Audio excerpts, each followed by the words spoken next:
ਸਤਿ ਸ਼੍ਰੀ ਅਕਾਲ। ਤੁਸੀਂ ਜੁੜੇ ਹੋਏ ਹੋ ਪੰਜਾਬੀ ਰੇਡੀਓ USA ਦੇ ਨਾਲ ਤੇ ਮੈਂ ਹਾਂ ਪ੍ਰਵੀਨ ਸ਼ਰਮਾ ਲੈ ਕੇ ਹਾਜ਼ਰ ਹਾਂ ਪ੍ਰੋਗਰਾਮ ਖਬਰ ਤੇ ਨਜ਼ਰ। ਅੱਜ ਦਾ ਇਹ ਖਬਰ ਤੇ ਨਜ਼ਰ ਪ੍ਰੋਗਰਾਮ ਸਾਲ 2026 ਦੀ 6 ਜਨਵਰੀ ਦਾ ਪ੍ਰੋਗਰਾਮ ਹੈ ਤੇ ਦਿਨ ਅੱਜ ਮੰਗਲਵਾਰ ਹੈ। ਖਬਰਾਂ ਦੇ ਉੱਤੇ ਚਰਚਾ ਕਰਨ ਦੇ ਲਈ ਆਪਣੇ ਨਾਲ ਜੁੜ ਚੁੱਕੇ ਨੇ ਪੰਜਾਬ ਤੋਂ ਸੀਨੀਅਰ ਪੱਤਰਕਾਰ ਅਤੇ ਲੇਖਕ ਅਤੇ ਪੰਜਾਬ ਦੇ ਮਾਮਲਿਆਂ ਦੇ ਉੱਤੇ ਚਿੰਤਨ ਕਰਨ ਵਾਲੇ ਪੱਤਰਕਾਰ ਦੀਪਕ ਸ਼ਰਮਾ ਚਨਾਰਥਲ ਜੀ। ਸ਼ਰਮਾ ਜੀ, ਸਤਿ ਸ਼੍ਰੀ ਅਕਾਲ, ਸਵਾਗਤ ਹੈ ਜੀ। ਸਤਿ ਸ਼੍ਰੀ ਅਕਾਲ ਪ੍ਰਵੀਨ ਜੀ, ਸਾਰੇ ਦਰਸ਼ਕਾਂ ਨੂੰ ਸਰੋਤਿਆਂ ਨੂੰ ਪਿਆਰ ਭਰੀ ਸਤਿ ਸ਼੍ਰੀ ਅਕਾਲ। ਸਤਿ ਸ਼੍ਰੀ ਅਕਾਲ ਜੀ। ਪ੍ਰੋਗਰਾਮ ਦੇ ਵਿੱਚ ਅੱਗੇ ਵਧਣ ਤੋਂ ਪਹਿਲਾਂ ਧੰਨਵਾਦ ਕਰਦੇ ਚਲੀਏ ਸਪਾਂਸਰਸ ਦਾ, ਜਿਹੜੇ ਜ਼ਰੀਆ ਬਣਦੇ ਨੇ ਇਹਨਾਂ ਪ੍ਰੋਗਰਾਮਾਂ ਨੂੰ ਤੁਹਾਡੇ ਤੱਕ ਪਹੁੰਚਾਉਣ ਦੇ ਲਈ। ਖਾਲਸਾ ਇੰਸ਼ੋਰੈਂਸ ਏਜੰਸੀ ਵਾਲੇ, ਜਿਨ੍ਹਾਂ ਤੋਂ ਤੁਸੀਂ ਹਰ ਤਰੀਕੇ ਦੀ ਇੰਸ਼ੋਰੈਂਸ ਲੈ ਸਕਦੇ ਹੋ। ਇੰਸ਼ੋਰੈਂਸ ਬਾਰੇ ਪਤਾ ਕਰਨ ਦੇ ਲਈ ਇਹਨਾਂ ਦਾ ਨੰਬਰ ਹੈ 408-272-2500। ਇਹ 1992 ਤੋਂ ਲਗਾਤਾਰ ਇੰਸ਼ੋਰੈਂਸ ਬਿਜ਼ਨਸ ਦੇ ਵਿੱਚ ਸ਼ਾਨਦਾਰ ਸੇਵਾਵਾਂ ਦੇ ਰਹੇ ਨੇ ਤੇ ਅਮਰੀਕਾ ਭਰ ਦੇ ਵਿੱਚ ਇੰਸ਼ੋਰੈਂਸ ਕਰਦੇ ਨੇ। ਓਬਾਮਾ ਕੇਅਰ, ਮੈਡੀਕੇਅਰ ਜਾਂ ਫਿਰ ਕਵਰਡ ਕੈਲੀਫੋਰਨੀਆ ਬਾਬਤ ਪਾਲਿਸੀ ਕਰਵਾਉਣ ਦੇ ਲਈ, ਸਲਾਹ ਲੈਣ ਦੇ ਲਈ ਅੱਜ ਹੀ ਕਾਲ ਕਰੋ 408-272-2500 ਤੇ। ਟਰਕੀਆਨਾ ਇਮੀਗ੍ਰੇਸ਼ਨ ਲਾ ਫਰਮ ਵਾਲੇ, ਜੇ ਟਰਕੀਆਨਾ ਅਟਾਰਨੀ ਟਰਕੀਆਨਾ ਦੇ ਨਾਲ ਤੁਸੀਂ US ਇਮੀਗ੍ਰੇਸ਼ਨ ਬਾਬਤ ਕੋਈ ਵੀ ਸਲਾਹ ਕਰਨੀ ਹੈ, ਕੋਈ ਵੀ ਸਵਾਲ ਪੁੱਛਣਾ ਤੇ ਇਹਨਾਂ ਦਾ ਨੰਬਰ ਹੈ 415-909-0503। Gurbachan Singh Nagraj Sacramento, Gurdeep Singh Birdi Clovis, Mandeep Singh, Sandeep Kaur San Jose, Omkar Singh Fresno, Gurnam Singh Antelope, Jarnail Singh Seattle, Mandeep Dhillon Yuba City, Lali Singh Grewal Fremont ਤੇ ਪਰਮਜੀਤ ਸਿੰਘ ਦਾਖਾ ਬਰਕਲੇ। ਇਹਨਾਂ ਸਾਰੇ ਹੀ ਸਪਾਂਸਰਸ ਦਾ ਬਹੁਤ ਬਹੁਤ ਧੰਨਵਾਦ। ਤੇ ਜੇਕਰ ਤੁਸੀਂ ਵੀ ਪੰਜਾਬੀ ਰੇਡੀਓ USA ਦੇ ਇਹਨਾਂ ਪ੍ਰੋਗਰਾਮਾਂ ਨੂੰ ਸਪਾਂਸਰ ਕਰਨਾ ਚਾਹੁੰਦੇ ਹੋ ਤਾਂ ਸਟੂਡੀਓ ਦਾ ਨੰਬਰ ਹੈ 408-272-5200। ਸ਼ਰਮਾ ਜੀ, ਖਬਰਾਂ ਦੇ ਵੱਲ ਆਈਏ ਤੇ ਜਿਸ ਤਰੀਕੇ ਦਾ ਪੰਜਾਬ ਦੇ ਵਿੱਚ ਕ੍ਰਾਈਮ ਦੇ ਵਿੱਚ ਆਪਾਂ ਵਾਧਾ ਦੇਖ ਰਹੇ ਹਾਂ, 2 ਜਨਵਰੀ ਤੋਂ ਲੈ ਕੇ 6 ਜਨਵਰੀ ਤੱਕ ਪੰਜਾਬ ਦੇ ਵਿੱਚ ਵੱਡੇ ਕਤਲ ਹੁੰਦੇ ਨੇ। 4, ਇੱਕ ਕਬੱਡੀ ਖਿਡਾਰੀ ਦਾ, ਇੱਕ NRI ਔਰਤ ਦਾ ਤੇ 2 ਆਮ ਆਦਮੀ ਪਾਰਟੀ ਦੇ ਨਾਲ ਸੰਬੰਧਿਤ ਲੋਕਾਂ ਦੇ ਕਤਲ ਹੁੰਦੇ ਨੇ। ਇੱਕ ਕਾਂਗਰਸੀ ਦਾ ਵੀ ਕਤਲ ਹੋਇਆ। ਸਵਾਲ ਪੈਦਾ ਹੋ ਗਿਆ, ਇਹ ਹੋ ਰਿਹਾ ਕਿ ਕੀ ਪੰਜਾਬ ਜਿਹੜਾ ਗੈਂਗਸਟਰਾਂ ਦਾ ਸੇਫ ਘਰ ਬਣ ਗਿਆ ਜੀ? ਪ੍ਰਵੀਨ ਜੀ, ਤੁਸੀਂ ਦੁਰਸਤ ਫਰਮਾਇਆ ਕਿ ਆ ਲੰਘੇ 2-3 ਦਿਨਾਂ ਦੇ ਦਰਮਿਆਨ ਹੀ ਜਿਹੜੇ ਵੱਡੀਆਂ ਘਟਨਾ ਵਾਪਰੀਆਂ ਨੇ ਜੀ, ਉਸ ਨੇ ਇੱਕ ਵਾਰ ਫਿਰ ਸਿਸਟਮ ਨੂੰ ਕਟਹਿਰੇ 'ਚ ਖੜਾ ਕੀਤਾ ਹੈ, ਸਰਕਾਰੀ ਤੰਤਰ ਨੂੰ ਕਟਹਿਰੇ 'ਚ ਖੜਾ ਕੀਤਾ ਕਿ ਪੰਜਾਬ 'ਚ ਵਾਪਰ ਕੀ ਰਿਹਾ। ਇੱਕ ਦੌਰ ਹੁੰਦਾ ਸੀਗਾ ਜਦੋਂ ਆਪਾਂ ਕਹਿੰਦੇ ਆ ਕਿ ਰਾਜਿਆਂ ਮਹਾਰਾਜਿਆਂ ਦਾ ਰਾਜ ਸੀ। ਹਾਂਜੀ। ਤਦ ਡਾਕੂ ਘੋੜਿਆਂ ਤੇ ਚੜ੍ਹ ਆਉਂਦੇ ਸੀ ਤੇ ਪੂਰੇ ਮਤਲਬ 40-50 ਡਾਕੂ ਆ ਗਏ ਜੀ, ਪਿੰਡ ਘੇਰ ਲਿਆ ਜੀ, ਲੁੱਟ ਕੇ ਲੈ ਗਏ ਜੀ। ਇੱਕ ਪ੍ਰਕਿਰਿਆ ਸੀ ਉਸ ਤਰ੍ਹਾਂ ਦੀ, ਹਨਾ। ਪਰ ਜਿਹੜੀ ਇਸ ਤਰ੍ਹਾਂ ਕੋਈ ਵਾਰਦਾਤ ਨੂੰ ਅੰਜਾਮ ਦੇਣ ਦੀ ਘਟਨਾ ਹੁੰਦੀ ਸੀ ਤਾਂ ਹੁੰਦਾ ਸੀ ਕਿ ਬੰਦਾ ਜੀ ਪੈਦਲ ਜੰਗਲ ਜਾ ਰਿਹਾ, ਬਾਂਡੇ ਜਾ ਰਿਹਾ, ਕਿਤੇ ਜੰਗਲ 'ਚ ਘੇਰ ਲਿਆ ਜੀ, ਸੁੰਨੇ ਰਾਹ ਤੇ ਘੇਰ ਲਿਆ ਜੀ। ਇਹ ਪ੍ਰਕਿਰਿਆ ਅੱਜ ਦੇ ਦਿਨਾਂ ਤੱਕ ਵੀ ਹੁੰਦੀ ਰਹੀ ਕਿ ਵੀ ਚੋਰੀ ਚਕਾਰੀ ਜੇ ਹੁੰਦੀ ਹੈ, ਨਹਿਰ ਦੇ ਪੁਲ ਤੇ ਰਾਤ ਨੂੰ ਘੇਰ ਲਿਆ ਜੀ, ਪਿੰਡੋਂ ਬਾਹਰ ਘੇਰ ਲਿਆ ਜੀ, ਖਾਲੀ ਥਾਂ ਤੇ ਘੇਰ ਲਿਆ ਜੀ। ਮਤਲਬ ਇਹ ਹੁੰਦਾ ਸੀ ਕਿ ਅਸੀਂ ਘਾਤ ਲਾ ਕੇ ਹਮਲਾ ਕਰਨਾ ਹੈ, ਲੋਕਾਂ ਦੀ ਨਜ਼ਰ ਤੋਂ ਬਚ ਕੇ ਹਮਲਾ ਕਰਨਾ ਹੈ, ਹੈਨਾ। ਇਸ ਤਰ੍ਹਾਂ ਦੀਆਂ ਘਟਨਾ ਵਾਪਰਦੀਆਂ ਸੀ। ਮਤਲਬ ਕਤਲ ਦੇ ਮਾਮਲੇ 'ਚ ਵੀ ਜੇ ਹੁੰਦਾ ਸੀ ਤਾਂ ਜੀ ਫਲਾਣੀ ਥਾਂ ਤੇ ਲਾਸ਼ ਮਿਲੀ ਜੀ, ਕੌਣ ਕਰ ਗਿਆ ਜੀ ਪਤਾ ਨਹੀਂ। ਠੀਕ ਹੈ, ਅੱਜ ਕੱਲ੍ਹ CCTV ਕੈਮਰੇ ਹੁੰਦੇ ਆ, ਅੱਗੇ ਪਿੱਛੇ ਦੀ ਫੁਟੇਜ ਕੱਢ ਲਈ ਜਾਂਦੀ ਹੈ, ਪਰ ਤਾਂ ਵੀ ਬੰਦਾ ਲੋਕਾਂ ਦੀ ਨਜ਼ਰਾਂ ਤੋਂ ਬਚ ਕੇ ਵਾਰਦਾਤ ਕਰਨਾ ਚਾਹੁੰਦਾ ਸੀ, ਚਾਹੇ ਉਹ ਚੋਰ ਚੱਕਾ ਸੀ, ਚਾਹੇ ਡਾਕੂ ਸੀ, ਚਾਹੇ ਗੈਂਗਸਟਰ ਸੀ, ਚਾਹੇ ਕੁਛ ਸੀ। ਜੀ ਜੀ, ਬਿਲਕੁਲ। ਪਰ ਇਹ ਇੰਨੀ ਹਿੰਮਤ ਕਿੱਥੋਂ ਆਈ ਕਿ ਤੁਸੀਂ ਸ਼ਰੇਆਮ ਸਰੇ ਬਾਜ਼ਾਰ ਚੌਂਕ 'ਚ ਘੇਰੋ, ਚਾਹੇ ਉਹ ਸਿੱਧੂ ਮੂਸੇ ਵਾਲਾ ਹੋਵੇ ਤੇ ਚਾਹੇ ਕੋਈ ਹੋਵੇ, ਤੁਸੀਂ ਦੁਕਾਨ ਹੱਟੀ ਤੇ ਬੈਠੇ ਨੂੰ ਗੋਲੀ ਮਾਰੋ, ਤੁਸੀਂ ਬਾਜ਼ਾਰ ਦੇ ਵਿੱਚ ਬੰਦੇ ਦੇ ਮੂਹਰੇ ਮੋਟਰਸਾਈਕਲ ਲਾ ਕੇ ਗੋਲੀਆਂ ਮਾਰੋ। ਇਹ ਤੋਂ ਗਾਂਹ ਵੱਧ ਕੇ ਤੁਸੀਂ ਹਜ਼ਾਰਾਂ ਦੀ ਗਿਣਤੀ 'ਚ ਇਕੱਠ ਹੋਇਆ ਹੋਵੇ ਤੇ ਖੇਡ ਮੈਦਾਨ ਦੇ ਵਿੱਚ ਆ ਕੇ ਬੰਦਾ ਮਾਰ ਜਾਓ। ਸਹੀ ਗੱਲ। ਤੇ ਵਿਆਹ ਦੇ DJ ਵੱਜ ਰਹੇ ਹੋਣ, ਭੰਗੜੇ ਪੈ ਰਹੇ ਹੋਣ, ਮੰਤਰੀ ਸ਼ੰਤਰੀ MLA ਲੋਕ ਤੁਰੇ ਫਿਰਦੇ ਹੋਣ, ਖਾਣਾ ਪੀਣਾ ਚੱਲ ਰਿਹਾ ਹੋਵੇ, ਬੇਖੌਫ ਉਹ ਕਲਿੱਪ ਦੇਖ ਕੇ ਦੇਖੋ ਜਿਹ ਤੁਰੇ ਆਉਂਦੇ ਨੇ ਤੇ ਜਿੰਨੀ ਬੇਖੌਫਤਾ ਨਾਲ ਉਹ ਗੋਲੀ ਮਾਰ ਕੇ ਚੁੱਪ ਕਰਕੇ ਭੱਜ ਜਾਂਦੇ ਨੇ। ਮਤਲਬ ਉਹਨਾਂ ਦੇ ਉੱਤੇ ਕੋਈ ਸਹਿਮ ਡਰ ਭੈ ਨਹੀਂ ਸੀ ਕਿ ਅਸੀਂ ਭੀੜ ਦੇ ਵਿੱਚ ਵਾਰਦਾਤ ਨੂੰ ਅੰਜਾਮ ਦੇ ਰਹੇ। ਇਹ ਸਾਰੀ ਹਿੰਮਤ ਕਿੱਥੋਂ ਆਉਂਦੀ ਆ ਜੀ? ਇਹ ਸਾਰੀ ਤਾਕਤ ਕਿੱਥੋਂ ਆਉਂਦੀ ਹੈ? ਕੀ ਇਸ ਤਾਕਤ ਦੇ ਪਿੱਛੇ, ਇਸ ਕਾਰਿਆਂ ਨੂੰ ਅੰਜਾਮ ਦੇਣ ਦੇ ਪਿੱਛੇ ਇਹ ਹੈ ਕਿ ਗੈਂਗਸਟਰ ਹੀ ਸਰਕਾਰ ਚਲਾ ਰਹੇ ਨੇ? ਸਹੀ ਗੱਲ ਆ। ਕੀ ਗੈਂਗਸਟਰ ਇੰਨੇ ਤਾਕਤਵਰ ਨੇ ਕਿ ਉਹਨਾਂ ਨੂੰ ਲੱਗਦਾ ਕਿ ਸਾਡੇ ਤੋਂ ਬਿਨਾਂ ਇਹਨਾਂ ਦਾ ਸਿਸਟਮ ਚੱਲਣਾ ਨਹੀਂ, ਅਸੀਂ ਉਹ ਇਹਨਾਂ ਦੇ ਤਾਰਨਾਰ ਬਣ ਗਏ? ਜਾਂ ਉਹਨਾਂ ਨੂੰ ਪਤਾ ਹੈ ਕਿ ਸਾਡਾ ਸਿਸਟਮ, ਪੁਲਿਸ ਇੰਨਾ ਨਲਾਇਕ ਤੇ ਗਰਕ ਚੁੱਕਿਆ ਕਿ ਉਹ ਸਾਡੇ ਤੱਕ ਕੋਈ ਪਹੁੰਚ ਅਪਰੋਚ ਨਹੀਂ ਕਰ ਸਕਦਾ? ਸਹੀ ਹੈ ਜੀ। ਜਾਂ ਫਿਰ ਇਹ ਮਿਲੀ ਭੁਗਤ ਤੋਂ ਬਿਨਾਂ ਸੰਭਵ ਨਹੀਂ? ਕਿਹੜਾ ਕਾਰਨ ਹੈ? ਦੂਸਰਾ, ਪੰਜਾਬ ਦੇ ਵਿੱਚ ਮਤਲਬ ਜਿਹੜਾ ਸੂਬਾ ਸੇਫ ਮੰਨਿਆ ਜਾਂਦਾ ਹੈ, ਜਿਹੜਾ ਸੂਬਾ ਭਾਈਚਾਰਕ ਤੌਰ ਤੇ ਮਜ਼ਬੂਤ ਮੰਨਿਆ ਜਾਂਦਾ ਹੈ, ਜਿਸ ਸੂਬੇ ਦੇ ਵਿੱਚ ਕਿਸੇ ਨਾਲ ਹੋ ਰਹੇ ਧੱਕੇ ਵਧੀਕੀ ਦੇ ਲਈ ਜਾਣ ਪਛਾਣ ਨਾ ਵੀ ਹੋਵੇ ਤਾਂ ਵੀ ਖੜਨ ਵਾਲੇ ਲੋਕ ਨੇ ਹੈਗੇ ਨੇ, ਬਿਲਕੁਲ ਉਸ ਸੂਬੇ ਦੇ ਵਿੱਚ ਜੇਕਰ ਲਗਾਤਾਰ ਜਿਹੀਆਂ ਵਾਰਦਾਤਾਂ ਹੋ ਰਹੀਆਂ, ਔਰ ਜਿਹੜੀ ਸਰਕਾਰ ਇਹ ਕਹਿ ਕੇ ਆਈ ਸੀ ਕਿ ਜੀ ਚਿੱਟੇ ਦੇ ਵਪਾਰੀ ਨੇ ਜੀ, ਇਹ ਦੂਜੀਆਂ ਪਾਰਟੀਆਂ ਵਾਲੇ ਨਸ਼ੇ ਦੇ ਵਪਾਰੀ ਨੇ ਜੀ, ਗੈਂਗਸਟਰ ਇਹਨਾਂ ਨੇ ਪਾਲੇ ਨੇ ਜੀ, ਅਸੀਂ ਸਫਾਇਆ ਕਰ ਦਾਂਗੇ, ਉਹਨਾਂ ਨੂੰ ਆਇਆਂ ਨੂੰ 4 ਸਾਲ ਹੋ ਲਏ। ਸਹੀ ਗੱਲ ਹੈ, ਬਿਲਕੁਲ। ਤੇ ਤੁਹਾਡੇ ਆਉਂਦਿਆਂ ਹੀ ਸਿੱਧੂ ਮੂਸੇਵਾਲਾ ਹੈ ਨਾ, ਉਹ ਅੰਬੀਆਂ ਉਹਦਾ ਕਤਲ ਹੁੰਦਾ, ਤੇ ਆ ਹੁਣ ਤੁਸੀਂ ਗੱਲ ਕੀਤੀ ਰਾਣਾ ਬਲਾਚੌਰੀਆ, ਤੇ ਆ ਹੁਣ ਤੁਹਾਡੇ ਸਰਪੰਚ ਦੀ ਆ ਜੀ ਮਾਣੂਕੋ ਦਾ ਪਿੰਡੋਂ ਮੁੰਡਾ ਲੱਗਦਾ ਜੀ, ਭਤੀਜਾ ਲੱਗਦਾ ਜੀ, ਉਹਦੀ ਲਗਾਤਾਰ ਵਾਰਦਾਤਾਂ। ਹੁਣ ਤਾਂ ਆਮ ਆਦਮੀ ਪਾਰਟੀ ਦੇ ਲੀਡਰਾਂ ਤੱਕ ਆ ਗਏ। ਸਹੀ ਗੱਲ ਹੈ, ਬਿਲਕੁਲ। ਤੁਸੀਂ ਆਪਣੇ ਬੰਦਿਆਂ ਨੂੰ ਨਹੀਂ ਬਚਾ ਸਕਦੇ, ਪੰਜਾਬ ਨੂੰ ਕੀ ਬਚਾਓਗੇ? ਸੋ ਇਸ ਲਈ ਇਹ ਵੱਡਾ ਸਵਾਲ ਸਿਸਟਮ ਤੇ ਸਰਕਾਰ ਤੇ ਖੜਾ ਹੈ। ਸਹੀ ਹੈ। ਔਰ ਜਿਹੜੇ ਇਹ ਕਹਿੰਦੇ ਨੇ ਕਿ ਅਸੀਂ ਇੱਕ ਯੁੱਧ ਨਸ਼ਿਆਂ ਵਿਰੁੱਧ ਲੜ ਰਹੇ ਹਾਂ, ਇੱਕ ਯੁੱਧ ਗੈਂਗਸਟਰ ਵਿਰੁੱਧ ਲੜ ਰਹੇ ਹਾਂ, ਇਹ ਨਿਰਾ ਝੂਠ ਹੈ। ਇੱਕੋ ਯੁੱਧ ਹੈ ਜੇ ਲੜਨਾ ਹੋਵੇ, ਇਹ ਕੜੀ ਹੈ। ਬਿਲਕੁਲ ਜੀ, ਸਹੀ ਹੈ। ਨਸ਼ਾ ਔਰ ਗੈਂਗਸਟਰ ਇੱਕ ਕੜੀ ਦਾ ਹਿੱਸਾ ਨੇ, ਔਰ ਇਹ ਕੜੀ ਮਜ਼ਬੂਤੀ ਨਾਲ ਬਿਨਾਂ ਪ੍ਰਸ਼ਾਸਨ ਦੀ ਸ਼ਹਿ ਤੋਂ ਅੱਗੇ ਨਹੀਂ ਵੱਧ ਸਕਦੀ। ਸਹੀ ਹੈ। ਜੇ ਇਹਨੂੰ ਰਾਜਨੀਤਿਕ ਥਾਪੜਾ ਮਿਲਿਆ ਹੋਵੇ ਤਾਂ ਹੋਰ ਬੇਖੌਫ ਹੋ ਕੇ ਅੱਗੇ ਚੱਲ ਰਹੀ ਹੈ। ਫਿਰ ਇਹ ਸਵਾਲ ਹੈ ਕਿ ਰਾਜਨੀਤਿਕ ਥਾਪੜਾ ਕੀ ਇਹ ਮਿਲੀ ਭੁਗਤ ਹੈ, ਆਏ ਦਿਨ ਇਹ ਵਾਰਦਾਤਾਂ ਕਿਵੇਂ ਵਾਪਰ ਰਹੀਆਂ, ਇਸ ਤੋਂ ਵੀ ਵੱਡਾ ਸਵਾਲ ਜੀ, ਜੇ ਗੈਂਗਸਟਰ ਆਕਾਸ਼ੋਂ ਨਹੀਂ ਉਤਰੇ, ਇਸੇ ਧਰਤੀ ਤੇ ਜੰਮੇ ਨੇ, ਤਾਂ ਕੀ ਸਰਕਾਰ ਕੋਲ ਕੋਈ ਅਜਿਹਾ ਡਾਟਾ ਹੈ ਕਿ ਕਿੰਨੇ ਇਹਨਾਂ ਚ ਪੰਜਾਬ ਦੇ ਨੇ ਤੇ ਕਿੰਨੇ ਪੰਜਾਬ ਤੋਂ ਬਾਹਰ ਹੀ ਨੇ? ਬਾਹਰ ਨੇ। ਸਹੀ ਗੱਲ ਹੈ, ਸਹੀ ਗੱਲ, ਬਿਲਕੁਲ ਜੀ। ਕਿੰਨੇ ਸੂਬੇ ਤੋਂ ਬਾਹਰ ਹੀ ਨੇ? ਕਿਹੜੇ ਕਿੱਥੇ ਵਾਰਦਾਤ ਨੂੰ ਅੰਜਾਮ ਦੇ ਕੇ ਪੰਜਾਬ ਚ ਆ ਕੇ ਲੁਕਦੇ ਨੇ? ਕੋਈ ਅਜਿਹਾ ਜਾਣਕਾਰੀ ਹੈ? ਸਹੀ ਹੈ। ਕੀ ਪੰਜਾਬ ਜਿਹੜਾ ਕਹਿੰਦੇ ਹੋ ਅਸੀਂ ਵਿਕਸਿਤ ਬਣਾ ਲਿਆ ਜੀ, ਮੋਹਾਲੀ ਨੂੰ, ਜਲੰਧਰ ਨੂੰ, ਲੁਧਿਆਣੇ ਨੂੰ ਜੀ ਮਾਡਲ ਹੋ ਗਏ ਜੀ, ਫਲੈਟ ਬਣ ਗਏ ਜੀ, ਕਲੋਨੀ ਚ ਗੇਟ ਦੇ ਉੱਤੋਂ ਪੁੱਛ ਕੇ ਲੰਘਦੇ ਨੇ ਜੀ ਬੰਦੇ, ਕਿਤੇ ਉਹ ਸੇਫ ਘਰ ਤਾਂ ਨਹੀਂ ਬਣ ਗਏ ਫਲੈਟਾਂ ਚ ਕੋਈ ਪੁੱਛਣ ਵਾਲਾ ਨਹੀਂ, ਦੇਖਣ ਵਾਲਾ ਹੀ ਨਹੀਂ। ਸਹੀ ਗੱਲ। ਪਿੰਡ ਚ ਤਾਂ 2 ਵਾਰ ਗੇੜੀ ਮਾਰ ਲੋ, ਅਗਲਾ ਜਦੋਂ ਪੁੱਛ ਲੈਂਦਾ ਕਾਕਾ ਕਿੱਧਰ ਨੂੰ ਮੂੰਹ ਚੱਕਿਆ। ਸਹੀ ਗੱਲ। ਉੱਪਰੇ ਬੰਦੇ ਤਾਂ ਵੈਸੇ ਹੀ ਪਤਾ ਲੱਗ ਜਾਂਦਾ। ਤੋ ਇਸ ਲਈ ਕਿਤੇ ਇਹ ਸਿਕਿਉਰਟੀਆਂ ਉਹਨਾਂ ਲਈ ਤਾਂ ਨਹੀਂ ਸਾਹੀ ਹੋ ਰਹੀਆਂ ਕਿ ਵਾਰਦਾਤ ਨੂੰ ਅੰਜਾਮ ਦਿਓ ਤੇ ਆ ਕੇ ਉੱਥੇ ਲੁਕ ਜਾਓ। ਜੀ ਠੀਕ ਹੈ। ਇਹ ਆਪਾਂ ਦੂਆ ਪੱਖ ਜੇ ਦੇਖੀਏ ਤਾਂ ਇਨਕਾਊਂਟਰ ਨੇ ਆ ਹੁਣ ਕਹਿੰਦੇ ਜੀ ਜਿਹਨੇ ਉਹ ਸਰਪੰਚ ਨੂੰ ਗੋਲੀ ਮਾਰੀ ਸੀ ਉਹ ਚ ਸਾਜ਼ਿਸ਼ ਕਰਤਾ, ਇੱਕ ਆਰੋਪੀ ਨੂੰ ਪੁਲਿਸ ਨੇ ਜੀ ਮੁੱਠਭੇੜ ਚ ਢੇਰ ਕਰਤਾ ਜੀ। ਪਤਾ ਨਹੀਂ ਉਹ ਸਾਜ਼ਿਸ਼ ਕਰਤਾ ਸੀ ਜਾਂ ਨਹੀਂ, ਹੈ ਨਾ, ਜਾਂ ਸਰਪੰਚ ਦੇ ਟੱਬਰ ਨੂੰ ਚੁੱਪ ਕਰਾਉਣ ਲਈ, ਕਿਉਂਕਿ ਡੀਜੀਪੀ ਸਾਹਿਬ ਨੂੰ ਮੁੱਖ ਮੰਤਰੀ ਦਾ ਫੋਨ ਆਇਆ ਸੀ, ਸਾਨੂੰ ਇਨਸਾਫ ਚਾਹੀਦਾ, ਉਹਨਾਂ ਨੂੰ ਇਨਸਾਫ ਦਿਖਾਉਣ ਲਈ ਕੋਈ ਹੋਰ ਤਾਂ ਨਹੀਂ ਚਾੜਦਾ। ਮੈਂ ਕਹਿੰਦਾ ਜੇ ਹੋਵੇ ਵੀ ਉਹ ਤਾਂ ਫਿਰ ਥੋਤੋਂ ਸਾਬਤ ਸਰੂਪ ਕਿਉਂ ਨਹੀਂ ਫੜ ਹੁੰਦਾ? ਸਹੀ ਗੱਲ। ਕਿ ਤਾਂ ਕਿ ਤੁਸੀਂ ਕੱਲ ਨੂੰ ਅਦਾਲਤੀ ਪ੍ਰਕਿਰਿਆ ਤਹਿਤ ਤੂੰ ਤਾਂ ਪਤਾ ਕਰ ਸਕੋ ਤੇਰੇ ਪਿੱਛੇ ਕੌਣ, ਤੇਰੇ ਨਾਲ ਕੌਣ, ਚਲਾਉਣ ਵਾਲਾ ਕੌਣ। ਇਹ ਕਿਉਂ ਪੁਲਿਸ ਤੇ ਗੈਂਗਸਟਰ ਇੱਕੋ ਤਰੀਕੇ ਨਾਲ ਕਿਉਂ ਵਿਚਰ ਰਹੇ ਨੇ ਪੰਜਾਬ 'ਚ? ਜੀ, ਇੱਕੋ ਢੰਗ ਤਰੀਕਾ ਕਿਉਂ ਹੈ? ਇਹ ਜਿੱਥੇ ਸਵਾਲ ਜਨਮ ਲੈ ਰਹੇ ਨੇ ਉੱਥੇ ਇਹ ਸਵਾਲ ਵੱਡਾ ਸਿਸਟਮ ਉਰੇ ਖੜਾ ਹੈ ਕਿ ਜੇ ਇਹ ਪੰਜਾਬ ਦੇ ਬਾਹਰੋਂ ਨਹੀਂ, ਜਿਵੇਂ ਤੁਸੀਂ ਸਰਕਾਰਾਂ ਸਿਸਟਮ ਕਹਿੰਦੀਆਂ, ਨਹੀਂ ਜੀ ਇਹ ਤਾਂ ਮਤਲਬ ਕਿ ਸਿਸਟਮ ਨੇ ਪੈਦਾ ਕਰਤੇ ਜੀ, ਪਿਛਲੀਆਂ ਰਾਜਨੀਤਿਕ ਧਿਰਾਂ ਨੇ, ਫਿਰ ਉਹਨਾਂ ਨੂੰ ਮੁੱਖ ਧਾਰਾ 'ਚ ਲਿਆਉਣ ਲਈ ਤੁਹਾਡੇ ਕੋਲ ਯੋਜਨਾ ਕਿਹੜੀ ਹੈ? ਜੇ ਜਵਾਕ ਵਿਗੜੇ ਨੇ ਤਾਂ ਉਹਨਾਂ ਨੂੰ ਕਾਰਨ ਕੀ ਹੈ ਵਿਗੜਨ ਦਾ? ਕੋਈ ਸਰਵੇ ਕਰਾਇਆ, ਕੋਈ ਡਾਟਾ ਤਿਆਰ ਕੀਤਾ ਹੈ, ਕੋਈ ਸਟੱਡੀ ਕਰਾਈ ਹੈ ਕਿ ਕਿਉਂ ਨਿਆਣੇ ਇਸ ਰਾਹ ਪੈ ਰਹੇ ਨੇ, ਤੇ ਫਿਰ ਇਸ ਰਾਹ ਤੋਂ ਮੋੜਨ ਦੇ ਲਈ ਤੁਹਾਡੇ ਕੋਲ ਕਿਹੜੀ ਯੋਜਨਾ ਹੈ? ਮੈਂ ਜੀ ਨਸ਼ੇ ਦੇ ਉੱਤੇ ਅਸੀਂ ਤਾਂ ਹੁਣ ਸ਼ੁਰੂ ਕਰ ਰਹੇ ਹਾਂ ਜੀ, ਅਸੀਂ ਬੜੀ ਬਰੀਕੀ ਨਾਲ ਪੜ੍ਹਾਈ ਕੀਤੀ ਜੀ, ਬੜੀ ਬਰੀਕੀ ਨਾਲ ਤਿਆਰੀ ਕੀਤੀ ਜੀ। ਕਿਹੜੀ ਬਰੀਕੀ ਨਾਲ ਤਿਆਰੀ ਕੀਤੀ ਮੁੱਖ ਮੰਤਰੀ ਸਾਹਿਬ, ਦੱਸ ਤਾਂ ਦਿਓ। ਅੱਛਾ, ਉਹ ਬਰੀਕੀ ਵਾਲੀ ਪੜ੍ਹਾਈ ਦਾ ਤੁਸੀਂ ਜਾਣਕਾਰੀ ਦੇਣੀ ਹੁੰਦੀ ਹੈ ਵਿਧਾਨ ਸਭਾਵਾਂ ਦੇ ਅੰਦਰ ਸੈਸ਼ਨਾਂ 'ਚ, ਉੱਥੇ ਤੁਹਾਡੇ ਕੋਲ ਤਾਨੀਆਂ ਮਿਹਣੀਆਂ ਗਾਲਾਂ ਤੋਂ ਇਲਾਵਾ ਕੁਛ ਹੈ ਹੀ ਨਹੀਂ। ਸਹੀ ਗੱਲ, ਬਿਲਕੁਲ।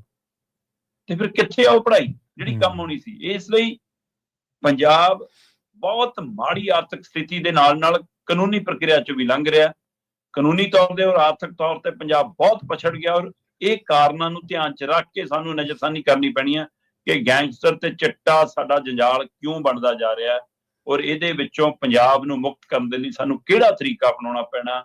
ਜੇ KPS ਗਿੱਲ ਵਾਲੇ ਫਾਰਮੂਲੇ, ਬਿਆਨ ਸਿੰਘ ਵਾਲੇ ਫਾਰਮੂਲੇ ਤੇ ਚੱਲਣਾ ਫਿਰ ਪੰਜਾਬ ਹੋਰ ਵਿਗੜੂਗਾ, ਪੰਜਾਬ ਦੀ ਹਾਲਤ ਹੋਰ ਵਿਗੜੂਗੀ। ਜੇ ਤੁਸੀਂ ਇਹ ਕਰੋਗੇ ਕਿ ਸਾਡੀਆਂ ਸਰਹੱਦਾਂ ਸੁਰੱਖਿਅਤ ਨੇ, ਬਾਹਰਲਾ ਕੋਈ ਵਾਰਦਾਤ ਕਰਨ ਵੀ ਨਹੀਂ ਆਊਗਾ, ਬਾਹਰਲਾ ਕੋਈ ਵਾਰਦਾਤ ਕਰਕੇ ਵੀ ਨਹੀਂ ਇੱਥੇ ਆਊਗਾ, ਫਿਰ ਆਪਣੇ ਮੁੰਡਿਆਂ ਨੂੰ ਸੰਭਾਲਣ ਲਈ ਤੁਹਾਨੂੰ ਕੋਈ ਨੀਤੀ ਵੀ ਕਰਨੀ ਪੈਣੀ ਆ ਤਾਂ ਕਿ ਉਹਨਾਂ ਨੂੰ ਮੁੱਖ ਧਾਰਾ 'ਚ ਵਾਪਸ ਲਿਆਂਦਾ ਜਾਵੇ। ਉਹਦੇ ਲਈ ਕੰਮ ਕਰਨਾ ਪੈਣਾ, ਨਾ ਕਿ ਗਿੱਟੇ ਗੋਡਿਆਂ 'ਚ ਛਾਤੀਆਂ 'ਚ ਗੋਲੀਆਂ ਮਾਰ ਕੇ ਗੈਂਗਸਟਰ ਨੂੰ ਕੱਢੀ। ਸਹੀ ਹੈ। ਤੇ ਨਾਲੇ ਸ਼ਰਮਾ ਜੀ, ਜਿਹੜਾ ਤੁਸੀਂ ਪਹਿਲੂ ਚੱਕਿਆ ਵੀ ਕੀ ਇੱਥੇ ਕੋਈ ਡਰ ਪੈ ਨਹੀਂ ਰਿਹਾ ਕਿਸੇ ਦਾ, ਤੇ ਇਸ ਕਰਕੇ ਦੂਜੇ ਸੂਬਿਆਂ ਦੇ ਜਿਹੜੇ ਗੈਂਗਸਟਰ ਨੇ ਜਾਂ ਕ੍ਰਾਈਮ ਪੇਸ਼ਾ ਲੋਕ ਨੇ, ਜਰਾਇਮ ਪੇਸ਼ਾ ਲੋਕ ਨੇ, ਉਹਨਾਂ ਦੀ ਠਹਿਰ ਬਣ ਗਿਆ ਪੰਜਾਬ, ਇਹ ਵੀ ਸਵਾਲ ਨਾਲ ਦੀ ਨਾਲ ਖੜਾ ਜੀ। ਅਗਲੀ ਗੱਲ ਕਰੀਏ, ਇੱਕ ਦੋ ਦਿਨਾਂ ਤੋਂ ਨਾ ਲਗਾਤਾਰ ਜਦੋਂ ਤੋਂ ਉਮਰ ਖਾਲਿਦ ਇੱਕ ਨੌਜਵਾਨ ਆ ਸ਼ਰਮਾ ਜੀ, ਉਹਦੀ ਜ਼ਮਾਨਤ ਨਹੀਂ ਉਹਨੂੰ ਮਿਲੀ ਤੇ ਉਹ ਚਰਚਾ ਦੇ ਵਿੱਚ ਹੈ। 5 ਸਾਲ ਹੋ ਗਏ, ਦੋਸ਼ ਲੱਗੇ ਨੇ, ਸਿਰਫ ਤੈਅ ਨਹੀਂ ਹੋਏ ਤੇ ਪੈਰੋਲ ਤੇ 15 ਦਿਨ ਤੇ ਮਿਲੀ ਸੀ। ਆਪਾਂ ਖਬਰ ਵੀ ਸ਼ਾਇਦ ਤੁਸੀਂ ਸਾਂਝੀ ਕੀਤੀ ਸੀ ਆਪਣੇ ਨਾਲ ਸਾਰਿਆਂ ਨਾਲ। ਉਹ ਤੋਂ ਬਾਅਦ ਇੰਡੀਅਨ ਸਿਸਟਮ ਦੇ ਵਿੱਚ ਜ਼ਮਾਨਤ, ਪੈਰੋਲ, ਬੰਦੀ ਸਿੰਘ ਤੇ ਸਾਰੀਆਂ ਜਿਹੜੀਆਂ ਗੱਲਾਂ ਨੇ, ਖਬਰਾਂ ਨੇ, ਜੋ ਵੀ ਘਟਨਾਵਾਂ ਵਾਪਰੀਆਂ, ਉਹ ਚਰਚਾ ਦਾ ਵਿਸ਼ਾ ਨੇ। ਡੇਰਾ ਮੁਖੀ ਨੇ ਇੱਕ ਵਾਰ ਫਿਰ ਇਹਨਾਂ ਚਰਚਾਵਾਂ ਨੂੰ ਹੋਰ ਤੇਜ਼ ਕਰ ਦਿੱਤਾ ਹੈ। ਪੈਰੋਲ ਤੇ ਬਾਹਰ ਹੈ ਤੇ ਐਨਕੀ ਤਾਂ ਕਹਿੰਦੇ ਪੀੜਤਾਂ ਤੇ ਗਵਾਹਾਂ ਨੂੰ ਤੋਂ ਸੁਰੱਖਿਆ ਵੀ ਵਾਪਸ ਲੈ ਲਈ ਹੈ ਜੀ। ਪ੍ਰਵੀਨ ਜੀ, ਇਹ ਆਪਣੇ ਆਪ 'ਚ ਸਵਾਲ ਉੱਠਦਾ ਰਹਿੰਦਾ ਹੈ ਜਦੋਂ ਚਾਹੇ ਉਮਰ ਖਾਲਿਦ ਵਰਗਿਆਂ ਦਾ ਜ਼ਿਕਰ ਆ ਜਾਵੇ, ਜੀ ਹੈ ਨਾ, ਤੇ ਚਾਹੇ ਮਤਲਬ ਬੰਦੀ ਸਿੰਘਾਂ ਦਾ ਜ਼ਿਕਰ ਆ ਜਾਵੇ, ਚਾਹੇ ਹੋਰ ਸਮਾਜਿਕ ਕਾਰਕੁਨਾਂ ਦਾ ਜ਼ਿਕਰ ਆ ਜਾਵੇ। ਇਹ ਅਕਸਰ ਸਵਾਲ ਉੱਠਦਾ ਹੈ ਕਿ ਵੀ ਉਹਨਾਂ ਲਈ ਨਿਯਮ ਹੋਰ ਨੇ ਤੇ ਡੇਰਾ ਸਿਰਸਾ ਮੁਖੀ ਲਈ ਹੋਰ ਨੇ। ਉਹਨਾਂ ਲਈ ਕਾਨੂੰਨ ਹੋਰ ਹੈ, ਡੇਰਾ ਸਿਰਸਾ ਮੁਖੀ ਲਈ ਕਾਨੂੰਨ ਹੋਰ ਹੈ। ਕਿ ਇਹੋ ਜਿਹਾ ਕਿਹੜਾ ਦੇਸ਼ ਭਗਤੀ ਦਾ ਕੰਮ ਕਰਕੇ ਡੇਰਾ ਸਿਰਸਾ ਮੁਖੀ ਅੰਦਰ ਗਿਆ ਕਿ ਨਹੀਂ ਜੀ, ਇਸ ਦੇਸ਼ ਭਗਤ ਨੂੰ ਤਾਂ ਭਾਰਤ ਦੇ ਵਿੱਚ ਲੋੜ ਹੈ ਜੀ, ਘਮਾਓ ਜੀ, ਇਹੋ ਜਿਹੇ ਹੋਰ ਬਣਾਉਣੇ ਨੇ ਲੋਕ। ਸਹੀ। ਇਸ ਲਈ ਉਹਨੂੰ ਬਾਰ-ਬਾਰ ਪੈਰੋਲ ਮਿਲਦੀ ਹੈ ਕਿ ਨਹੀਂ ਜੀ ਨਹੀਂ, ਉਹਨਾਂ ਲਈ ਤਾਂ ਬਾਹਰ ਮਤਲਬ ਸਤਸੰਗ ਕਰਨਾ ਬਹੁਤ ਜ਼ਰੂਰੀ ਹੈ। ਕਿਹੜਾ ਸਤਸੰਗ ਹੈ ਜੀ ਇਹ ਫਿਰ, ਜਿਹੜਾ ਮਤਲਬ ਕਿ ਅਜਿਹੇ ਵਿਅਕਤੀ ਨੂੰ ਸਤਸੰਗ ਕਰਨ ਦੀ ਆਗਿਆ ਦਿੰਦਾ? ਕਾਨੂੰਨ ਇੱਕ ਪਾਸੇ ਉਹਨੂੰ ਬਲਾਤਕਾਰੀ ਸਾਬਤ ਕਰ ਚੁੱਕਿਆ, ਕਾਨੂੰਨ ਹੀ ਉਸ ਨੂੰ ਇੱਕ ਪਾਸੇ ਕਾਤਲ ਸਾਬਤ ਕਰ ਚੁੱਕਿਆ, ਕਾਨੂੰਨੀ ਤੌਰ ਤੇ ਉਸ ਨੂੰ ਕਤਲ ਤੇ ਬਲਾਤਕਾਰ ਦੀ ਸਜ਼ਾ ਮਿਲੀ ਹੈ। ਸਹੀ ਗੱਲ। ਤੇ ਕਾਨੂੰਨ ਕਹਿੰਦਾ ਜੀ ਤੁਸੀਂ ਲੋਕਾਂ ਦੇ ਰਾਹ ਦਸੇ ਰਹੋ, ਕਰੋ ਜੀ ਬਾਹਰ ਜਾ ਕੇ ਪ੍ਰਚਾਰ। ਜੀ। ਇਹਦੇ ਕੀ ਮਾਇਨੇ ਨੇ ਜੀ? ਇਹਦੇ ਅਰਥ ਕੀ ਨੇ ਜੀ? ਫਿਰ ਦੂਸਰੇ ਪਾਸੇ 15ਵੀਂ ਵਾਰ ਪੈਰੋਲ ਮਿਲੀ ਹੈ। ਹਾਂਜੀ, 2017 ਦੇ ਵਿੱਚ ਸਜ਼ਾ ਮਿਲੀ ਸੀ। 1 ਸਾਲ ਤੋਂ ਉੱਪਰ ਵਕਫਾ ਉਹ ਬਾਹਰ ਕੱਟ ਚੁੱਕਿਆ। ਕਦੇ 40 ਦਿਨਾਂ ਦੀ ਪੈਰੋਲ, ਕਦੇ 30 ਦਿਨਾਂ ਦੀ ਪੈਰੋਲ। ਸੋ ਇੱਥੋਂ ਦਾ ਇਹ ਲਾ ਲਓ ਕਿ 1 ਸਾਲ ਤੋਂ ਵੱਧ ਸਮਾਂ ਉਹਨੇ ਬਾਹਰ ਹੀ ਕੱਟਿਆ। ਤੇ ਹਰ ਚੌਥੇ ਮਹੀਨੇ ਪਤਾ ਲੱਗਦਾ ਸਾਲ 'ਚ 2 ਵਾਰ ਐਵਰੇਜ ਪੈਰੋਲ ਚੱਲ ਰਹੀ ਹੈ ਘੱਟੋ ਘੱਟ। ਸਹੀ ਗੱਲ ਹੈ, ਬਿਲਕੁਲ। ਤੇ ਕੋਈ ਸਵਾਲ ਜਵਾਬ ਨਹੀਂ, ਨਾ ਸਿਸਟਮ ਕੁਸਕੇ, ਨਾ ਲੋਕ ਕੁਸਕਣ, ਨਾ ਰਾਜਨੀਤਿਕ ਧਿਰਾਂ ਕੁਸਕਣ। ਪਰ ਇਸ ਵਾਰ ਜਦੋਂ 15ਵੀਂ ਵਾਰ ਪੈਰੋਲ ਤੇ ਆਇਆ, ਉਧਰ ਛਤਰਪਤੀ ਕਤਲ ਕੇਸ ਦੇ ਉੱਤੇ ਵੀ ਘਿਰਿਆ ਹੋਇਆ CBI ਦੀ ਅਦਾਲਤ ਦੇ ਉੱਤੇ। ਜਦੋਂ ਫੈਸਲਾ ਉਲਟ ਆਇਆ ਤਾਂ ਪਰਿਵਾਰ ਨੇ ਉੱਪਰਲੀ ਅਦਾਲਤ ਦਾ ਰੁਖ ਕੀਤਾ। ਉਹਨਾਂ ਦਾ ਬੇਟਾ ਹੈ ਨਾ, ਤੇ ਉਸ ਬੇਟੇ ਨੇ ਉੱਪਰਲੀ ਅਦਾਲਤ ਜਦੋਂ ਲੜਾਈ ਲੜਨੀ ਸ਼ੁਰੂ ਕੀਤੀ ਤਾਂ ਉਹ ਕਹਿੰਦਾ ਜੀ ਗਵਾਹਾਂ ਤੋਂ ਵੀ ਸਿਕਿਉਰਿਟੀ ਵਾਪਸ ਲੈ ਲਈ, ਸਾਨੂੰ ਵੀ ਲਵਾਰਸ ਛੱਡਤਾ ਜੀ। ਉਹਨੂੰ ਪੈਰੋਲ ਵੀ ਮਿਲਦੀ ਹੈ ਤੇ ਉਹਨੂੰ ਬਾਹਰ ਇਹਨੂੰ ਸੁਰੱਖਿਆ ਵੀ ਮਿਲਦੀ ਹੈ। ਸਹੀ ਹੈ।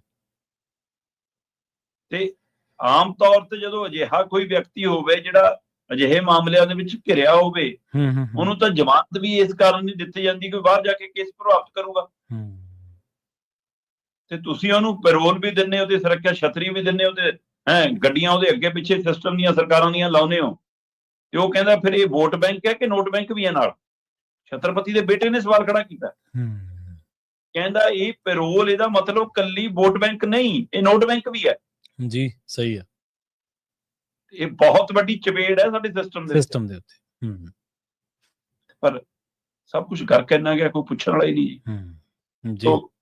ਨਾ ਤਾਂ ਸਾਡੀਆਂ ਸਮਾਜਿਕ ਧਿਰਾਂ ਸਮਾਜਿਕ ਕਾਰਕੁਨਾਂ ਲਈ ਲੜ ਪਾ ਰਹੀਆਂ ਨੇ, ਨਾ ਸਾਡੀਆਂ ਸਮਾਜਿਕ ਧਾਰਮਿਕ ਜਥੇਬੰਦੀਆਂ ਆਪਣੇ ਹੱਕ ਹਕੂਕ ਲਈ ਲੜ ਪਾ ਰਹੀਆਂ ਨੇ। ਕੱਲ ਹੀ ਮੇਰੀ ਕਿਤੇ ਗੱਲ ਹੋ ਰਹੀ ਸੀਗੀ ਤੇ ਉਹ ਦੱਸ ਰਹੇ ਸੀ, ਕਹਿੰਦੇ ਵੀ ਕਿ ਜਦੋਂ 1984 ਚ ਦਰਬਾਰ ਸਾਹਿਬ ਤੇ ਹਮਲਾ ਇੰਦਰਾ ਨੇ ਕੀਤਾ, ਹਾਂਜੀ, ਉਸ ਤੋਂ ਬਾਅਦ ਕਿੰਨੇ ਹੀ ਫੌਜੀ ਜਵਾਨਾਂ ਨੇ ਆਪਣੀਆਂ ਨੌਕਰੀਆਂ ਛੱਡੀਆਂ। ਇਹਦਾ ਮਤਲਬ ਉਹਨਾਂ ਨੇ ਆਪਣੇ ਧਰਮ ਨੂੰ ਪਹਿਲਾਂ ਰੱਖਿਆ। ਸਹੀ ਹੈ।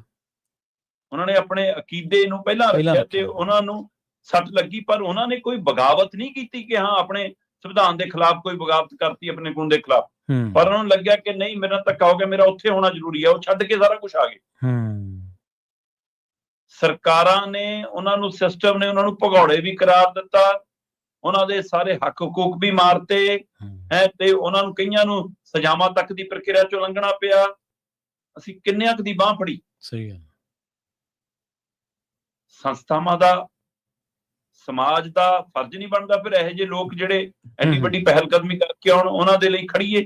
ਸਹੀ ਹੈ। ਠੀਕ ਹੈ, ਕਈ ਥਾਵਾਂ ਤੇ ਕਈਆਂ ਨੂੰ ਸਹੂਲਤ ਮਿਲੀ, ਕਈਆਂ ਦੇ ਮਤਲਬ ਜਿੰਦੀ ਉੱਥੇ ਵੀ ਜਿਹੜਾ ਕਿਤੇ ਪਹੁੰਚ ਗਿਆ, ਆਪਣੀ ਮੰਗ ਰੱਖਣ ਤੱਕ ਪਹੁੰਚ ਗਿਆ, ਆਪ ਤੁਹਾਡੇ ਤੱਕ ਆ ਗਿਆ, ਜਦੋਂ ਕਿ ਸੰਸਥਾਵਾਂ ਨੂੰ ਜਾਣਾ ਚਾਹੀਦਾ, ਉਹਨਾਂ ਤੱਕ ਪਹੁੰਚਣਾ ਚਾਹੀਦਾ ਸੀ। ਸਹੀ ਗੱਲ।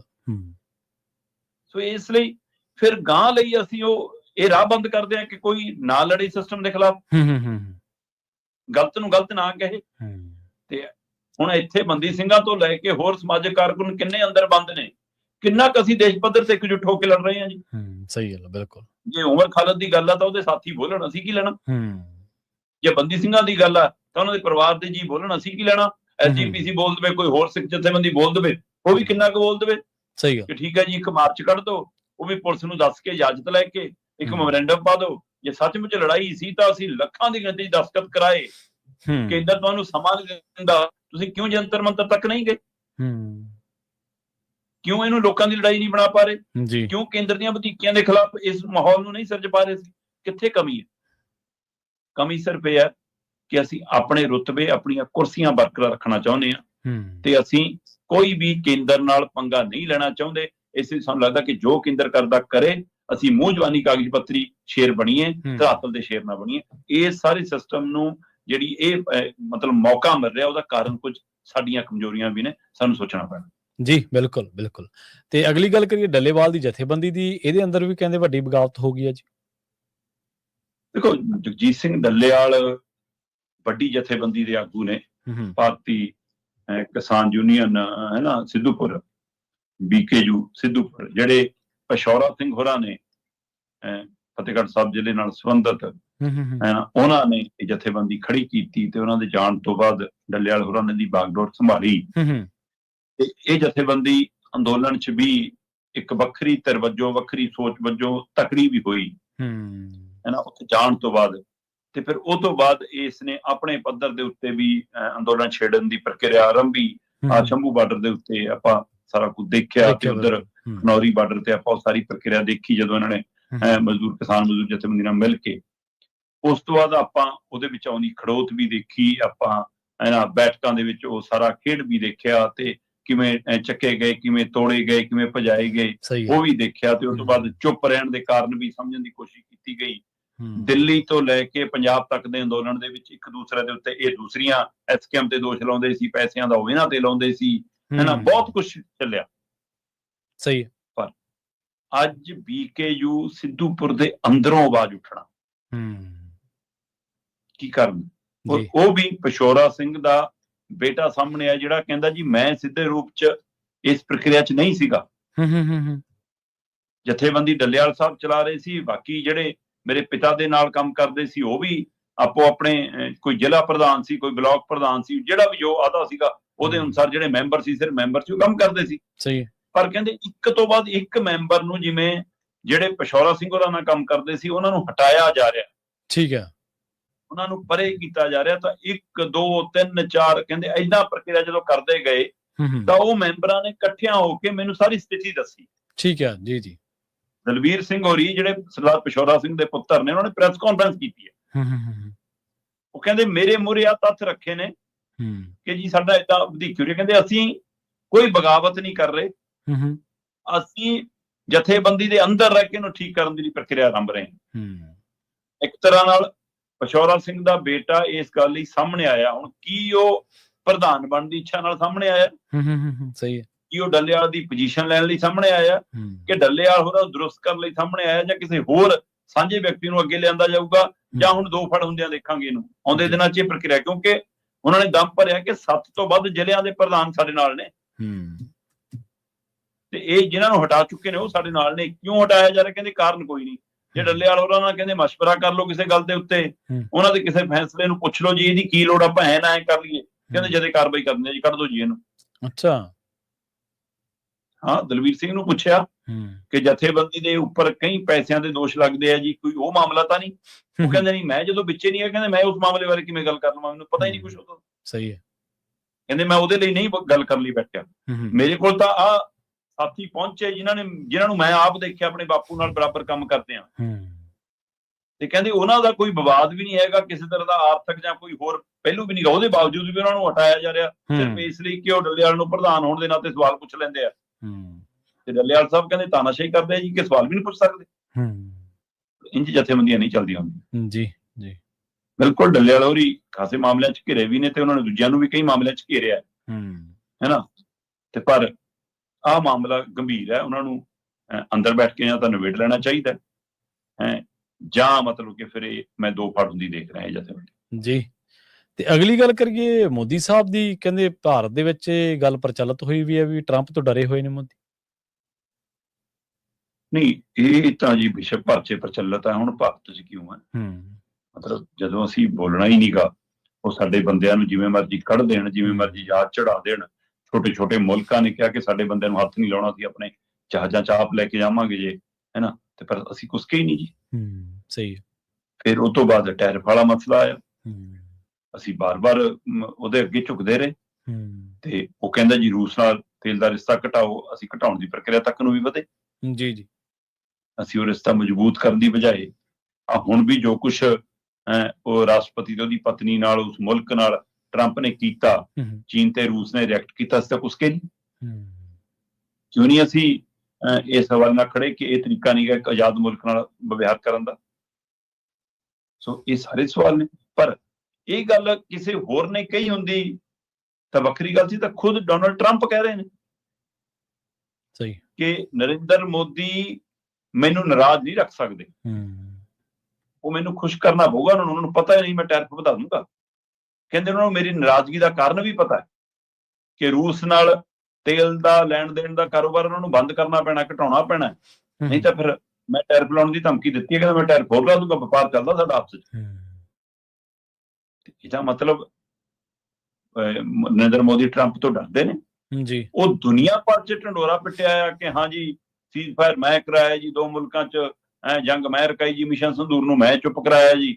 ਸਾਡੇ ਵਾਲੇ ਕਹਿੰਦੇ ਇੱਕ ਵਾਰ ਵੀ ਕਿ ਨਹੀਂ ਜੀ, ਮੰਤਰੀ ਸੰਤਰੀ ਕੋਈ ਅਫਸਰ ਅਧਿਕਾਰੀ ਤੋਂ ਟਵੀਟ ਕਰਾ ਦੇਣਗੇ, ਬਿਆਨ ਦਵਾ ਦੇਣਗੇ, ਖੁਦ ਪ੍ਰਧਾਨ ਮੰਤਰੀ ਜੀ ਕੋਈ ਨਹੀਂ ਬੋਲਦੇ, ਵੀ ਵਿਸ਼ਵ ਗੁਰੂ ਹੋ। ਸਹੀ ਗੱਲ। ਤੇ ਇੱਕ ਮੁਲਕ ਦਾ ਮਤਲਬ ਰਾਸ਼ਟਰਪਤੀ ਦੁਨੀਆ ਦਾ ਥਾਣੇਦਾਰ ਹੋ ਗਿਆ ਉਹ। ਤੁਸੀਂ ਕਿਉਂ ਨਹੀਂ ਰਿਐਕਟ ਕਰਦੇ ਜੀ? ਚੁੱਪੀ ਦਾ ਕਾਰਨ ਕੀ ਹੈ? ਤੇ ਆ ਹੁਣ ਵਿਰੋਧੀ ਧਿਰ ਹੈ ਜੀ ਇਹਨਾਂ ਦੀ, ਮੋਦੀ ਉਹਨਾਂ ਦੀ ਕਾਂਗਰਸ, ਉਹਨਾਂ ਨੇ AI ਤੇ ਇੱਕ ਬਣਾ ਕੇ ਵੀਡੀਓ ਜੀ ਪਾਤੀ, ਉਹ ਵੀਡੀਓ ਚੱਲੀ ਜਾਂਦੀ ਆ। ਹੁਣ ਉਹਦੇ ਤੇ ਹੋ ਸਕਦਾ ਕੋਈ ਕਾਰਵਾਈ ਕਰ ਦੇਣ, ਜੀ ਜੀ, ਹੈ ਨਾ। ਤੇ ਪਰ ਜਿੱਥੇ ਜਵਾਬ ਦੇਣਾ ਬਣਦਾ ਉੱਥੇ ਜਵਾਬ ਨਹੀਂ ਦਿੱਤਾ ਜਾਂਦਾ, ਇਸ ਲਈ ਜ਼ਿਆਦਾ ਟੈਰਿਫ ਲਾਉਣ ਦੀ ਧਮਕੀ ਦਿੱਤੀ ਇੱਕ ਵਾਰ ਫਿਰ ਟਰੰਪ ਨੇ। ਤੇ ਕਹਿੰਦੇ ਕਿ ਇਸ ਲਈ ਮੋਦੀ ਮੈਨੂੰ ਖੁਸ਼ ਨਹੀਂ ਕਰ ਪਾਏ ਤਾਂ ਮੈਂ ਟੈਰਿਫ ਲਾਉਂਗਾ। ਹੁਣ ਦੇਖਦੇ ਹਾਂ ਜੀ ਮੋਦੀ ਜੀ ਉਹਨਾਂ ਨੂੰ ਕਿੰਨਾ ਖੁਸ਼ ਰੱਖਦੇ, ਕਿੰਨਾ ਕੁ ਨਹੀਂ। ਪਰ ਟਰੰਪ ਦਾ ਸ਼ਰੇਆਮ ਕਹਿਣਾ ਇਹ ਸੰਕੇਤ ਕਰਦਾ ਕਿ ਕੀ ਸਾਡੇ ਪ੍ਰਧਾਨ ਮੰਤਰੀ, ਕੀ ਸਾਡੀ ਸਰਕਾਰ ਟਰੰਪ ਦੀ ਸਰਕਾਰ ਤੋਂ ਡਰਦੀ ਹੈ। ਜੀ ਬਿਲਕੁਲ, ਸਵਾਲ ਤਾਂ ਖੜੇ ਹੋਣਗੇ। ਤੇ ਸ਼ਰਮਾ ਜੀ ਅਗਲੀ ਗੱਲ ਕਰੀਏ ਆਪਾਂ ਪੰਜਾਬ ਦੇ ਵਿੱਚ ਮੌਸਮ ਦੇ ਬਾਰੇ। ਪੰਜਾਬ ਤੇ ਹਰਿਆਣਾ ਕਹਿੰਦੇ ਥਰ-ਥਰ ਕੰਬੇ ਪਏ ਤੇ ਪਾਰਾ ਤਾਂ 3 ਡਿਗਰੀ ਤੱਕ ਚਲਾ ਗਿਆ ਜੀ। ਬਿਲਕੁਲ ਜੀ, ਕਾਫੀ ਠੰਡ ਨੇ ਜ਼ੋਰ ਫੜਿਆ ਹੋਇਆ, ਲਗਾਤਾਰ ਠੰਡ ਦੀ ਆਮਦ ਵੱਧਦੀ ਜਾ ਰਹੀ ਹੈ ਤੇ ਬਿਲਕੁਲ ਪਾਰਾ ਪੰਜਾਬ, ਹਰਿਆਣਾ, ਹਿਮਾਚਲ ਜੇ ਅਸੀਂ ਝਾਤ ਮਾਰੀਏ ਤਾਂ ਹਿਮਾਚਲ ਦੇ ਕੁਝ ਖੇਤਰਾਂ 'ਚ ਤਾਂ ਜੰਮੂ ਕਸ਼ਮੀਰ ਦੇ ਕੁਝ ਉੱਪਰ ਸ਼੍ਰੀਨਗਰ ਵਾਲੇ ਖੇਤਰਾਂ 'ਚ ਤਾਂ ਮਾਈਨਸ ਤੱਕ ਜਾ ਰਿਹਾ। ਪਰ ਜੇ ਆਪਾਂ ਸਮਤਲ ਮੈਦਾਨੀ ਖੇਤਰ 'ਚ ਵੀ ਦੇਖੀਏ ਤਾਂ ਬਠਿੰਡਾ ਸਭ ਤੋਂ ਠੰਡਾ ਰਿਹਾ ਜੀ, ਹੈ ਨਾ। ਹਰਿਆਣਾ 'ਚ ਉਹਨਾਂ ਦਾ ਨਾਰਨੌਲ ਜਿਹੜਾ ਹੈਗਾ ਖੇਤਰ ਉਹ ਕਾਫੀ ਠੰਡਾ ਰਿਹਾ। ਤੇ ਹਿਮਾਚਲ 'ਚ ਬਰਫ਼ਬਾਰੀ ਪੈਣ ਦਾ ਅਸਰ ਮੰਨਿਆ ਜਾਂਦਾ ਕਿ ਇਹ ਪੰਜਾਬ ਹਰਿਆਣਾ ਦੇ ਵਿੱਚ ਫਿਰ ਠੰਡ ਜ਼ਿਆਦਾ ਵੱਧ ਜਾਂਦੀ ਆ। ਹੱਡ ਚੀਰਵੀਂ ਜਿਹਨੂੰ ਠੰਡ ਕਹਿੰਦੇ ਨੇ, ਉਹ ਹਵਾ ਚੱਲ ਰਹੀ ਹੈ। ਇਹਦੇ ਬਾਵਜੂਦ ਵੀ ਹਿਮਾਚਲ 'ਚ ਟੂਰਿਸਟ ਲਗਾਤਾਰ ਵੱਧ ਰਿਹਾ। ਮਤਲਬ ਮਨਾਲੀ 'ਚ ਐਵਰੇਜ ਰੋਜ਼ ਦਾ 25-30 ਹਜ਼ਾਰ ਟੂਰਿਸਟ ਜਾ ਰਹੇ ਨੇ ਦਿਨਾਂ 'ਚ। ਠੀਕ ਹੈ, ਤਾਂ ਸਕੂਲਾਂ ਸਕਾਲਾਂ ਦੀ ਛੁੱਟੀਆਂ ਨੇ ਜੀ, ਹੈ ਨਾ। ਇਹ ਵੀ ਇੱਕ ਹੁੰਦਾ। ਤੇ ਸ਼ਿਮਲਾ 'ਚ ਵੱਡੀ ਭੀੜ ਲੱਗੀ ਰਹਿੰਦੀ ਹੈ, ਟ੍ਰੈਫਿਕ ਜਾਮ ਫਸਿਆ ਰਹਿੰਦਾ। ਇਸ ਲਈ ਇਹ ਵੀ ਇੱਕ ਪਹਿਲੂ ਹੈਗਾ। ਤੇ ਆਉਂਦੇ ਹਫ਼ਤੇ ਭਰ ਲਈ ਵੀ ਅਜੇ ਮੌਸਮ, ਅਗਲੇ ਹਫ਼ਤਾ 10 ਦਿਨ ਇਸੇ ਤਰ੍ਹਾਂ, ਉਹਦਾ ਅਸਰ ਮੈਂ ਦੇਖ ਰਿਹਾ ਕਿ ਸੜਕ ਹਾਦਸਿਆਂ ਦੇ ਉੱਤੇ ਬੜੀ ਗਿਣਤੀ ਦੇਖਣ ਨੂੰ ਮਿਲਦੇ ਨੇ। ਰੇਲ ਦੀ ਰਫ਼ਤਾਰ ਜਾਂ ਰੇਲ ਗੱਡੀਆਂ ਰੱਦ ਹੁੰਦੀਆਂ ਨੇ, ਇੱਥੋਂ ਤੱਕ ਕਿ ਹਵਾਈ ਉਡਾਨਾਂ ਦੇ ਉੱਤੇ ਇਸ ਧੁੰਦ ਦਾ, ਕੋਹਰੇ ਦਾ ਅਸਰ ਦੇਖਣ ਨੂੰ ਮਿਲ ਰਿਹਾ। ਪਰ ਜੇ ਮੈਂ ਦੇਖਾਂ ਤਾਂ ਹੁਸ਼ਿਆਰਪੁਰ ਦੇ ਵਿੱਚ 6 ਡਿਗਰੀ ਤੱਕ ਪਾਰਾ ਡਿੱਗਿਆ ਜੀ, ਹੈ ਨਾ। ਗੁਰਦਾਸਪੁਰ 'ਚ ਵੀ 6 ਡਿਗਰੀ ਤੱਕ ਗਿਆ, ਅੰਮ੍ਰਿਤਸਰ 'ਚ 5 ਡਿਗਰੀ ਤੱਕ ਗਿਆ, ਹੈ ਨਾ। ਨਾਰਨੌਲ 4-4.5 ਡਿਗਰੀ ਤੱਕ ਗਿਆ, ਭਵਾਨੀ 5 ਡਿਗਰੀ ਤੱਕ ਗਿਆ, ਜੀਂਦ 7 ਡਿਗਰੀ ਤੱਕ, ਰੋਹਤਕ 7 ਡਿਗਰੀ ਤੱਕ, ਸ਼ਿਮਲਾ 2.5 ਡਿਗਰੀ ਤੱਕ ਗਿਆ ਜੀ, ਹੈ ਸੁੰਦਰਨਗਰ 1.3 ਡਿਗਰੀ ਤੱਕ ਗਿਆ, ਪੰਥਰ 2.5 ਡਿਗਰੀ ਤੱਕ ਗਿਆ, ਧਰਮਸ਼ਾਲਾ 2 ਡਿਗਰੀ ਤੱਕ ਗਿਆ, ਤੇ ਸਾਡਾ ਬਠਿੰਡਾ ਸਭ ਤੋਂ ਠੰਡਾ ਰਿਹਾ ਜੀ, ਜਿੱਥੇ ਮਤਲਬ ਕਿ ਡਿਗਰੀ ਤਾਪਮਾਨ ਮਤਲਬ 2-3 ਡਿਗਰੀ ਤੱਕ ਤਾਪਮਾਨ ਜਾ ਰਿਹਾ। ਸੋ ਇਸ ਤਰ੍ਹਾਂ ਇੱਧਰ ਜਲੰਧਰ ਦੇ ਕਈ ਖੇਤਰ ਨੇ, ਆਦਮਪੁਰ ਵਾਲਾ ਖੇਤਰ ਇਹ ਕਾਫੀ ਠੰਡਾ, ਅੰਮ੍ਰਿਤਸਰ ਬਹੁਤ ਠੰਡਾ। ਸੋ ਇਸ ਲਈ ਠੰਡ ਕਾਫੀ ਜ਼ਿਆਦਾ ਜੀ। ਸੂਰਜ ਕਿੰਨੇ ਦਿਨ ਦਰਸ਼ਨ ਨਹੀਂ ਦਿੰਦਾ, ਜੇ ਨਿਕਲ ਵੀ ਜਾਵੇ ਥੋੜੇ ਪਲਾਂ ਦੇ ਨਿਕਲਦਾ, ਤੇ ਧੁੰਦ ਬਹੁਤ ਹੈ। ਸੋ ਕਾਫੀ ਠੰਡ ਦਾ ਪ੍ਰਕੋਪ ਹੈਗਾ ਜੀ ਅਜੇ। ਜੀ ਬਿਲਕੁਲ। ਸ਼ਰਮਾ ਜੀ, ਇਹਨਾਂ ਖਾਸ ਖਬਰਾਂ ਤੇ ਖਾਸ ਜਾਣਕਾਰੀਆਂ ਦੇ ਲਈ ਤੁਹਾਡਾ ਬਹੁਤ ਧੰਨਵਾਦ ਜੀ। ਸਤਿ ਸ਼੍ਰੀ ਅਕਾਲ ਜੀ। ਪ੍ਰੋਗਰਾਮ ਖਬਰ ਤੇ ਨਜ਼ਰ ਦੇ ਵਿੱਚ ਆਪਣੇ ਨਾਲ ਜੁੜੇ ਸਨ ਸੀਨੀਅਰ ਪੱਤਰਕਾਰ ਦੀਪਕ ਸ਼ਰਮਾ ਚਨਾਰਥਲ ਜੀ, ਜਿਨ੍ਹਾਂ ਦੇ ਨਾਲ ਆਪਾਂ ਕੀ ਅਹਿਮ ਖਬਰਾਂ ਲੈ ਕੇ ਚਰਚਾ ਕੀਤੀ ਹੈ। ਅਸੀਂ ਉਮੀਦ ਕਰਦੇ ਹਾਂ ਕਿ ਇਹ ਪ੍ਰੋਗਰਾਮ ਤੁਹਾਨੂੰ ਪਸੰਦ ਆਇਆ ਹੋਵੇਗਾ। ਇਸ ਪ੍ਰੋਗਰਾਮ ਦੇ ਵਿੱਚੋਂ ਕੁਝ ਖਾਸ ਖਬਰਾਂ ਕਲਿੱਪਸ ਦੇ ਰੂਪ ਦੇ ਵਿੱਚ ਅਸੀਂ ਪੰਜਾਬੀ ਰੇਡੀਓ USA ਤੇ ਪੰਜਾਬੀ TV USA ਦੇ ਫੇਸਬੁੱਕ ਪੇਜ ਤੇ YouTube ਚੈਨਲ ਤੇ ਵੀ ਅਪਲੋਡ ਕਰਦੇ ਹਾਂ, ਨਾਲ ਦੀ ਨਾਲ ਟਿਕਟੌਕ ਤੇ ਇੰਸਟਾ ਤੇ ਵੀ ਅਪਲੋਡ ਕਰਦੇ ਹਾਂ। ਤੇ ਜੇਕਰ ਤੁਸੀਂ ਉਹਨਾਂ ਮੰਚਾਂ ਤੇ ਮੌਜੂਦ ਹੋ ਤਾਂ ਤੁਸੀਂ ਉੱਥੇ ਵੀ ਪੰਜਾਬੀ ਰੇਡੀਓ USA ਦੇ ਨਾਲ ਜ਼ਰੂਰ ਜੁੜੋ। ਤੁਹਾਡਾ ਸਾਰਿਆਂ ਦਾ ਬਹੁਤ ਬਹੁਤ ਧੰਨਵਾਦ। ਸਤਿ ਸ਼੍ਰੀ ਅਕਾਲ।